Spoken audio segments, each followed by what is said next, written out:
Bonjour Bernard-Henri Lévy. Merci d'être présent ce matin, particulièrement sur le plateau de CNews. Vous rentrez cette nuit d'Ukraine. Vous avez été très marqué par ce que vous y avez vu. On va en parler dans un instant parce que la situation est terrible pour les Ukrainiens qui vivent sous le joug de la violence, de la brutalité, de la barbarie même des soldats russes. Mais avant, j'aimerais vous parler et vous entendre sur toute l'élection, sur l'élection présidentielle française. Emmanuel Macron et Marine Le Pen sont donc les deux finalistes. L'écart se resserre aujourd'hui entre les deux candidats. Vous êtes un soutien d'Emmanuel Macron. Vous dites pas une voix ne doit manquer à Emmanuel Macron. Pourquoi, à vos yeux, Marine Le Pen est une candidate d'extrême droite? Pour 1000 raisons, mais une en particulier, puisque en effet j'étais en Ukraine jusqu'hier, parce qu'elle soutient Poutine, parce qu'elle continue de soutenir Poutine. Voilà un critère de l'extrême droite. Elle condamne l'invasion russe, mais elle dit très aussi, fermement. Mais elle dit aussi que lorsque la guerre sera terminée, Poutine pourra redevenir un allié. Donc on effacera les crimes. On pardonnera les immenses actes barbaries qui ont été commis et on recommencera comme si de rien n'était. C'est ça qu'elle dit, lorsqu'elle dit qu'après la guerre, il pourra redevenir un allié. Donc voilà un exemple, mais il y en a tant d'autres. Elle incarne évidemment l'extrême droite aux portes du pouvoir. Avec des positions qui vous hérissent sur quoi? L'immigration, sur la façon dont elle a de considérer encore une fois la société française? La façon qu'elle a de condamner ce qu'elle appelle les avortements de confort, la façon qu'elle a d'annoncer qu'elle ferait un référendum sur la peine de mort, la façon qu'elle a de dire que le droit national primera sur le droit communautaire, c'est-à-dire en vérité pas sortir de l'Europe, mais créer avec l'Europe une sorte de rapport de force permanent à la manière de celui de Viktor Orban. Le modèle de Marine Le Pen, je crois, honnêtement, j'ai encore la tête en Ukraine, mais son modèle, c'est pas le Brexit, c'est Viktor Orban, c'est-à-dire une espèce de mano à mano perpétuel, constant, jour après jour, avec l'Union européenne. C'est mauvais pour la France, c'est mauvais pour l'économie, ça créera de la misère. C'est une politique qui me semble irresponsable. L'ancien président Nicolas Sarkozy a clairement appelé à voter pour Emmanuel Macron. Le parti Les Républicains est divisé, une position officielle, pas une voix pour Marine Le Pen. Est-ce que les LR, c'est aujourd'hui ce grand cadavre à la renverse que vous décriviez à l'époque pour le Parti socialiste ? Oui, et malgré la campagne vaillante qu'a menée Valérie Pécresse, ça aussi je l'ai vu d'un peu loin, mais elle a été courageuse, contrairement à ce que j'ai entendu un peu partout, elle a mené une belle campagne, mais il y a une logique dans les forces politiques. Les partis ne sont pas éternels, les partis naissent, ils meurent, ils se recomposent autrement. Donc bien sûr qu'il me semble que ces partis dits de gouvernement traditionnels, PS et LR, ils sont condamnés. Oui. Et amenés à rejoindre une coalition nationale menée par Emmanuel Macron et soutenue par Nicolas Sarkozy? Écoutez, par Nicolas Sarkozy et par d'autres, et par Anne Hidalgo, et par Yannick Jadot, et par un tas de gens. La vraie question aujourd'hui, en France, c'est d'empêcher Marine Le Pen d'entrer à l'Élysée. Et pour cela, il y a un objectif, il y a une ligne de conduite qui me semble juste, c'est un soutien inconditionnel à Emmanuel Macron. Pas parce qu'on est un inconditionnel de Emmanuel Macron, mais parce qu'on ne pose pas de conditions quand il s'agit de faire barrage à un personnage aussi sulfureux et aussi irresponsable que Le Pen. Parce que les gens qui posent... Je lisais ça ce matin en arrivant, quand les gens qui posent des conditions, qui disent « je ne veux pas me faire avoir une nouvelle fois », et je mets des conditions à mon soutien à Macron, ça veut dire quoi? Ça veut dire qu'il pourrait voter Marine Le Pen. Ça veut dire que si telle ou telle condition n'était pas remplie, le vote Le Pen deviendrait légitime. C'est indigne. Donc aujourd'hui, l'urgence, c'est inconditionnellement faire barrage au pire. Voilà. Vous pensez qu'il y a une éventualité qu'elle accède à l'Élysée? Écoutez, je découvre le sondage avec vos téléspectateurs. En effet, quand on est à 47-53... tout est possible. Quand on a un Jean-Luc Mélenchon qui, d'après ce que j'ai compris... Pas une voix pour Marine Le Pen. Oui, mais pas une voix pour Marine Le Pen, naturellement. So what? Après, qu'est-ce qu'on fait? On s'abstient ou on vote Macron? Pas une voix pour Marine Le Pen. Ça peut vouloir dire abstenez-vous. D'autant qu'il a convoqué, je crois, des états généraux de son mouvement. Pour consulter ses militants. Consulter ses militants. On ne consulte pas les militants. pour savoir si on fait barrage ou non à un parti où il y a encore des anciens nazis, ou en tout cas s'ils n'y sont pas, ils y étaient hier matin, puisqu'elle-même, Marine Le Pen, au début de la campagne, a dit ça. Elle a dit, il y a chez Zemmour des anciens nazis, des néo-nazis, et je les connais parce que jusqu'à hier matin, ils étaient chez moi. C'est ça qu'elle a dit, en gros. Bien. Eh bien, il n'y a pas de consultation militante pour savoir si on fait barrage à ce parti-là. Vous comparez cette extrême gauche, incarnée par Jean-Luc Mélenchon, à l'extrême gauche des années 30 qui renvoyait dos à dos Hitler et les sociodémocrates.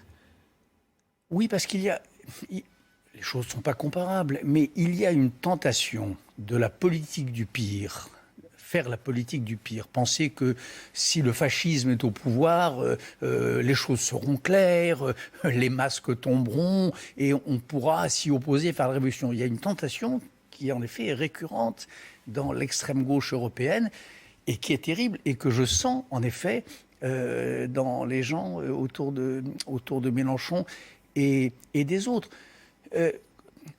C'est une responsabilité considérable. Ne pas dire aujourd'hui, je répète, il ne suffit pas de dire pas une voix pour Marine Le Pen.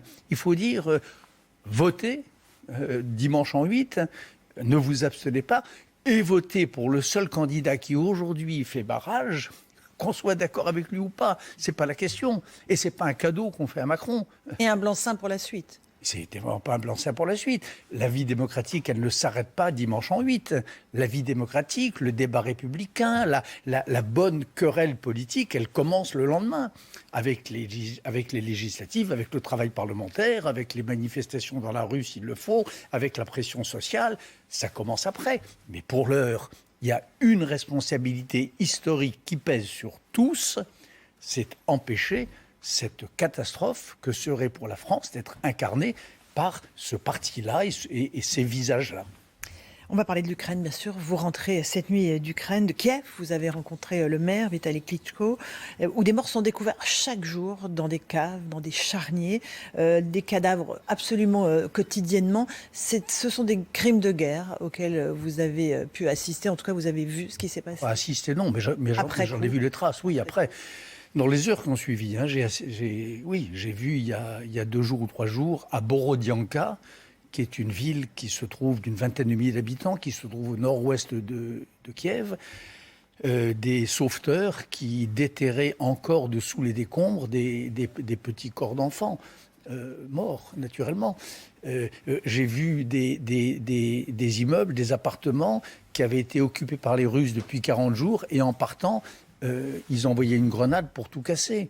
J'ai vu dans un cas, un village où les Russes avaient parqué les habitants dans une cave et pareil, avant de partir, une grenade. J'ai vu des villages entiers, parce qu'on parle de Boutcha, voilà. Boutcha, Borodianka, Andreïvka. Je suis allé dans ces villes, mais on parle moins entre ces villes-là, entre Boutcha et Borodianka, ou entre Gostomel et Borodianka, de villages entiers qui ont été pétrifiés, qui ont été écrasés sous 3 missiles. Et il n'en reste rien, des tas de ruines et des pauvres femmes qui cherchent leur fils, leur mari, ou l'inverse, des hommes qui cherchent leurs femmes et qui les enterrent. Donc ça, oui, c'est plus qu'un crime de guerre, ce sont des crimes contre l'humanité, à coup sûr, et dont Vladimir Poutine et ceux qui le soutiennent en Russie, qui sont hélas très nombreux, sont entièrement responsables. Est-ce qu'ils seront jugés un jour? Est-ce qu'il faudra les juger devant la Cour pénale internationale? Mais naturellement. Ou devant une autre juridiction? Dire qu'ils sont responsables, ça veut dire qu'ils devront rendre des comptes. Il est impensable que cette guerre atroce, d'une ampleur jamais vue en Europe, même pas à Sarajevo. Et Dieu sait que Sarajevo, c'était énorme. Jamais vu depuis 1945, ça ne pourra pas être effacé comme un calcul mal fait sur une ardoise magique. Il faudra que Poutine rende compte. Alors, est-ce que ce sera Cour pénale internationale telle qu'elle est? Est-ce que ça sera un tribunal spécial pour crimes d'agression, d'après certains spécialistes, dont le franco-britannique Philippe Sands sait ce qui irait plus vite? Est-ce qu'il faut une cour ad hoc, etc. Type Nuremberg? Type Nuremberg, ben oui, écoutez, c'est pas le nazisme, mais c'est quelque chose, encore une fois, de sans précédent depuis 75 ans. Il ne peut pas s'en tirer à si bon compte. On ne peut pas lui donner quitus de ces de ces enfants qui vivent dans des caves et à qui il faut rejouer La vie est belle de Roberto Benigni pour leur faire croire que quand ils entendent des obus, c'est des feux d'artifice. Moi, j'ai vu ça depuis 8 jours. J'ai vécu avec des mômes. Il fallait leur faire croire que tout ça était un jeu. J'ai passé et leurs parents, surtout, passent des heures à ça. On ne peut pas donner quitus de cette monstruosité. Joe Biden a raison ou tort de dire qu'il s'agit d'un génocide commis par Poutine? Il faut être prudent avec les mots. Ce qui est vrai, c'est que quand on nie l'identité, l'existence même d'un peuple, ce qui est le cas, puisque toute cette guerre, elle vient d'une analyse faite par Poutine et les idéologues autour de lui, que j'ai lu et que je connais. Pour certains d'entre eux, j'ai débattu avec eux. On peut trouver ça sur mon site, ma chaîne YouTube, etc. Quelqu'un qui s'appelle Alexandre Douguine. Tout part de l'idée que l'Ukraine n'existe pas. Voilà. Que l'Ukraine est une espèce de pâle copie de la Russie, que les Ukrainiens sont des sous-hommes et qu'il faut les soumettre ou les tuer. C'est ça le raisonnement de Poutine. Alors, je ne crois pas qu'on puisse parler de génocide, mais enfin, on est sur le chemin. Quand on néantise un peuple entier qui ne vous a rien fait, qui ne vous a pas agressé, vis-à-vis duquel vous n'avez aucun grief, il y a quelque chose d'étrange. Oui, les Ukrainiens en tout cas, ils sont massacrés, pas pour ce qu'ils ont fait, mais pour ce qu'ils sont. Ça, c'est sûr. Le président Zelensky dénonce l'utilisation des viols de femmes, parfois d'enfants, comme arme de guerre. Ça aussi, c'est une chose que vous avez croisée, Il y a 2 choses dont je peux témoigner. La première, c'est que les affûts des canons russes étaient systématiquement dans les jardins des gens, derrière la maison. Il y a un petit verger, petit bout de jardin. C'est là que les canons étaient. À Boutcha pour viser Borodianka, à Borodianka pour viser Gostomel, etc. Ça, c'est la première chose.